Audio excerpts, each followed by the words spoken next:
Hello and welcome to the Diamonds in the Rough Logistics YouTube page. I am Janice Ruff with Diamonds in the Rough, and today we are going to take some time to talk about something that's very troubling in the trucking industry. Right now, it seems to be at an all-time high, and that's double brokering. If you are unfamiliar with the term, stay tuned because you're going to learn a lot today. If you can, please subscribe, like, share, and comment on our videos. If there's something that you would like to see, please let us know, okay? We have no problem making any videos and sharing those with you, but just let us know what you need and we'll try and pull it off for you. Now, what is double brokering? For those of you who are unfamiliar with the term, you may not know that unauthorized double brokering is on the rise, as I previously stated. It's running rapid in the trucking industry. Here at Diamonds in the Rough Logistics, we care deeply about the success of your business, right? And we want to help you avoid being scammed or otherwise getting trapped into a double brokering situation. This may cost you, or it may delay your payment. In a lot of cases, you won't get paid at all. So let's dive deeper. So double brokering, it can happen two different ways. First way is double brokering happens when the shipper hands off their freight, expecting the broker to pass it on to a valid carrier or owner operator. But instead, the broker will hand that shipment to a secondary broker, unknown to the shipper, which then is given to a carrier or owner operator. The carrier or owner operator is also unaware that the shipment has been rebrokered or double brokered. So basically, the broker is taking the load from the shipper, giving it to another broker. That broker is then finding a carrier or owner operator to haul the freight to wherever it needs to go. However, the shipper has no idea that this is being done, nor does the carrier or owner operator. Now, the second way that a load could be double brokered, or the second definition for double brokering, is when a carrier gives a load to another carrier, unknown to the broker and or shipper. And both of these happen all the time. So you want to be very, very careful and cautious on what you do. Now, let's talk about brokering without a license, just real quick, right? Brokering without a license, or brokering without a broker's license, is a violation of federal laws. There are a number of laws that exist that prohibit individuals without a broker license to broker loads. This is very vital, right? As dispatchers or as carriers or owner operators, you want to make sure that you are not caught brokering loads without a broker's license. If you want to become a broker, it's a simple fix: become a broker. Get a broker's license, but you want to make sure that you are operating correctly and in compliance with federal laws. We do not want to be sued, and we don't want to be shut down in any form or fashion, right? So keep that in mind. Just wanted to touch on that for you. Now, let's get back to double brokering. What double brokering does for a carrier or owner operator. The very first thing that we see that happens with double brokering is non-payment. The carrier or owner operator will haul the freight, unknown that it's double brokered, and once they go to turn in their invoices to the broker or to their factoring company, they'll find out that the load was double brokered and they may not be paid. Just imagine taking a load from Atlanta, Georgia to Los Angeles, California for $7,500. Now, the days that it'll take, or the time that it'll take to get there, the amount of fuel, the pay to your drivers if you are a carrier and have drivers that you've hired, or if you're the owner operator, the pay that you would pay yourself. All of that goes out the window if you haul that load from Atlanta, Georgia to Los Angeles, California, and you're not paid that $7,500 that you were promised. You've lost a lot of time, wear and tear on your truck, fuel, not to mention you're going to be absolutely pissed, right? So we have to be very, very cautious because this is our business. This is our baby. And we want to be paid, compensated for whatever it is that we do in this business, right? Number two, there may not be any cargo insurance if that cargo is damaged. No one wants to be sued. No one wants to be held liable for cargo that is damaged. No one wants an insurance claim. The rates are going to go sky high, right? So with that being said, you have to be mindful when you are accepting loads. If you are a dispatcher, you want to do your due diligence to ensure that the broker that is offering you this load is the appropriate or accurate broker. If you are an owner operator and you're dispatching for yourself, you want to do the exact same thing. Do your research. Okay. Now, also what double brokering does to a carrier or owner operator, it may make it very difficult for you to determine who the original shipper and or broker is in the event that there is an issue with the load. Let's say you break down and you're on the side of the expressway with a flat tire and you're going to be late. You need to contact someone. You don't know who to contact because you don't know who the actual or original broker or shipper is. Now, the very last thing is if you detect that you are not the carrier listed on the BOL, that's the bill of lading, your factoring company may refuse to purchase your invoice. I've seen this happen time and time again. Again, do your due diligence. Ensure that you are the appropriate carrier or owner operator and that the shipper and or broker that's listed are accurate as well. Now, we are going to protect ourselves from double brokering. We're going to do the best of our abilities to protect ourselves, shall I say. First thing you're going to do, you're going to confirm that the company has broker authority, and you are going to check that on the FMCSA's website. That's the Federal Motor Carrier Safety Administration. Their website is listed here for you. Make sure you go here prior to accepting a load. If there is no broker authority, run. They are not a legitimate broker, and they do not have authority to broker that load to you. Okay? First thing, no broker authority, run, cease communication. Second, call the broker's number that's listed on the Federal Motor Carrier Safety Administration site. If they are listed there, call the main number that's listed. Ensure A, that the broker who you're speaking with is employed there. B, make sure the number rings to a business. And then once you get someone there on the line, again, using the number from the FMCSA's website, once you get someone on the line, you're going to have them confirm their email format. Check for any discrepancies. Let's say the broker that you're speaking with gave you an email address of abroker@gmail.com.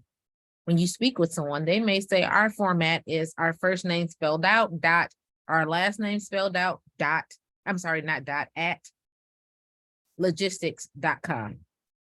Those two don't match. That's a discrepancy. Again, that's a red flag. Run. How can you spot double brokering? There's going to be numerous red flags, right? There's 4 listed here. You may only see 2, but if you see these red flags, again, it's okay to walk away. So let's say the broker asks you, the carrier or the owner operator, to check in at the shipper, but under a different name. Red flag number 1. Why am I not checking in under Diamonds in the Rough Logistics? Why? Number 2, the bill of lading has another carrier's name on it. Why is that?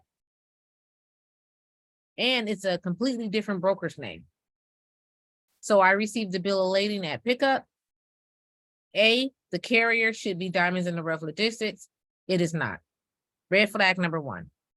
Number 2, the broker that I'm speaking with is Sam Smith with Broker Logistics of America. On my BOL, Sam Smith of Broker Logistics of America is nowhere listed. Red flag number 2. Okay.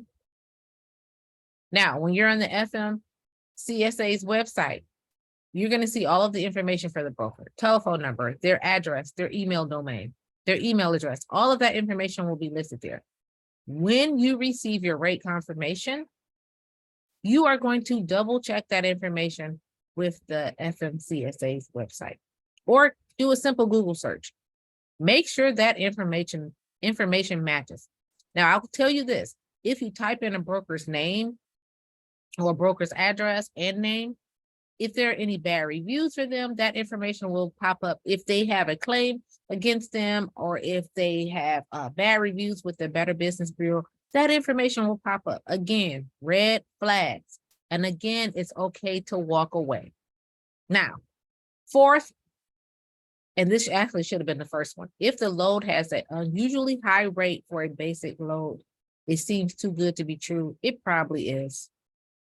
Let's say we have a load going from Atlanta, Georgia to Chicago, Illinois for $5,000. The normal rate is $3,000. Why are they willing to pay an additional $2,000 to get you to go from Atlanta, Georgia to Chicago, Illinois?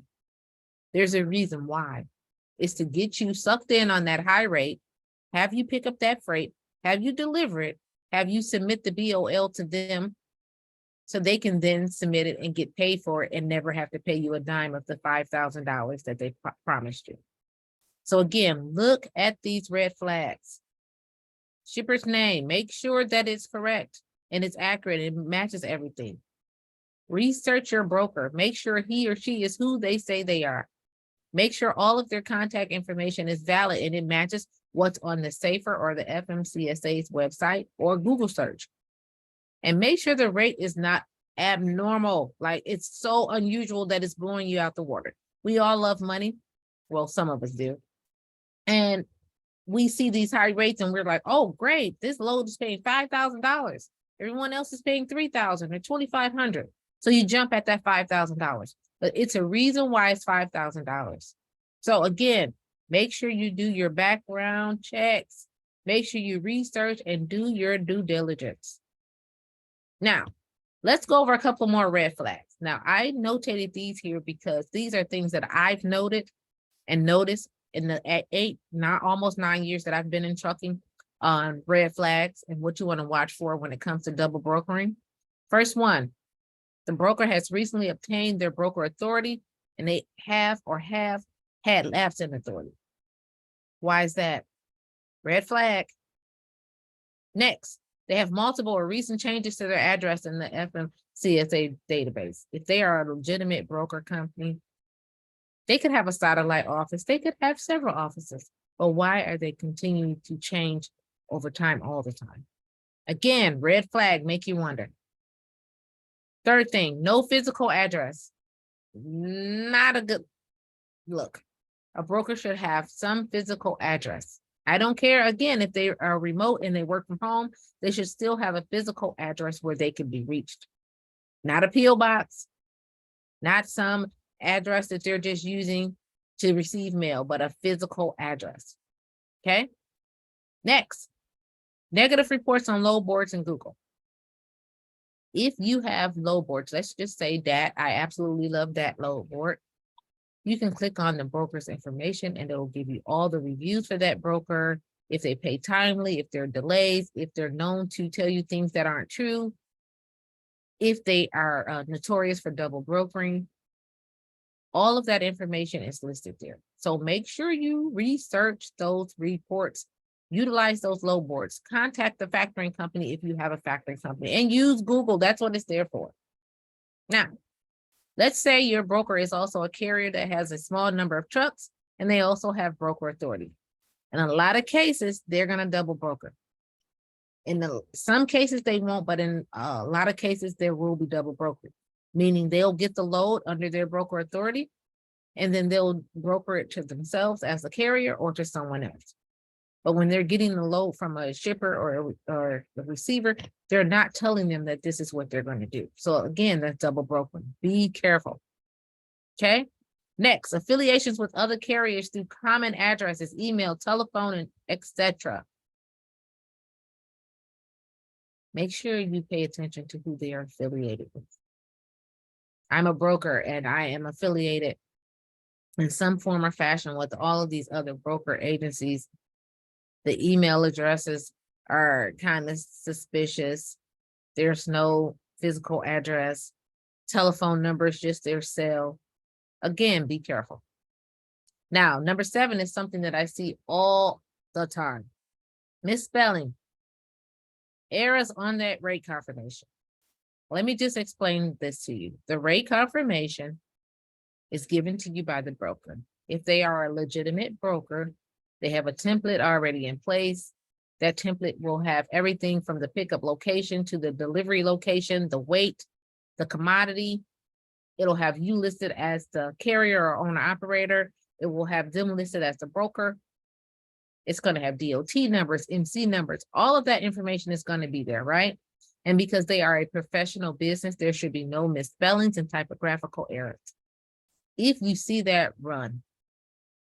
If you see the $ in the wrong spot, if you see the word rate spelled wrong, these are red flags that you should be aware of. If you are a dispatcher and you're watching this video, make sure you're making note of that, because you don't want to dispatch your owner operator to a load, come to find out it's double brokered. They're going to blame you for it, because their thing is, I'm putting my business in your hand and you did not do your due diligence to ensure that this particular broker was legitimate.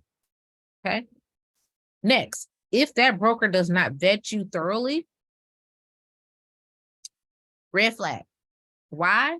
Because all legitimate brokers are going to vet you. They have a vetting process. They need to know what your MC is, what your DOT is, your address, how many trucks you have, what your equipment is, how long you've been in the business. They're going to check your SAFER scores. They're going to go to the FMCSA database while they're on the telephone with you, while you're negotiating your rate. Okay, they are going to vet you. Why? Because they are putting their customers' cargo in your hands, as well as their businesses on the line if you don't come through for them. So they are going to vet you. If you are not vetted, something's wrong. Okay.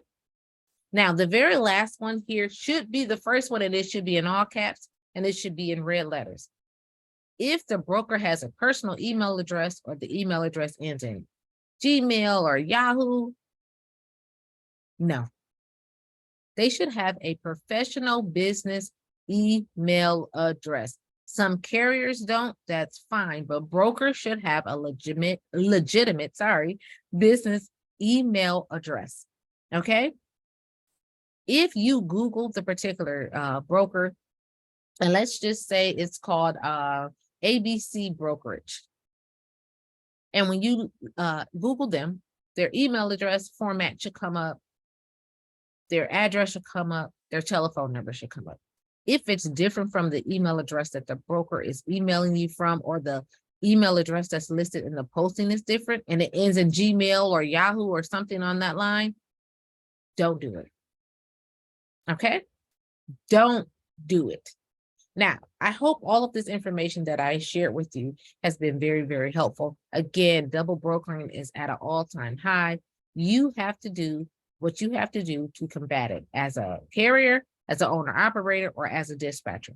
You want to make sure you're doing your due diligence. You're going to research. You're going to utilize the SAFER website. You're going to utilize the Federal Motor Carrier Safety Administration website. You're going to use those low boards like DAT, trust stops, and you are going to make sure that this is a valid broker. Okay. You're going to also make sure there's no typographical or misspelling errors on your rate confirmation. You're going to make sure that the telephone number and all contact information for that broker is correct and it matches what's online. Google, type in the information in Google. One thing I love about Google, you can find whatever it is that you need. Okay. Make sure you are taking the time out to utilize Google, that truck stop, 123 load boards, any load board that you're using, any factoring company that you're using, and make sure that you find out if these are legitimate brokers. Okay. And the very last thing I'm going to leave you with is social media. If you don't have them, get them. Facebook, Instagram, especially Facebook. There are a large number of trucking groups, and they share information. One thing that they share that I absolutely love is double brokering. They will give you information. They'll show receipts. Everyone loves receipts, right? They will prove to you that this particular broker double brokered. So it'll eliminate it from happening to you in the future. Sign up for those Facebook groups, right? Do whatever it is that you have to so that you don't get stuck. Now, I hope you like this video. If there are any additional topics, subjects, or subject matters at any point that you like to discuss, please feel free to put it in the comments, like, share, subscribe, let us know what you need, and Angela and I will try our best to provide it. With that, I am going to stop talking your ear off, and I am going to sign out for now. This is Janice with Diamond in the Rough Logistics. Thanks for viewing. Have a great day. Bye.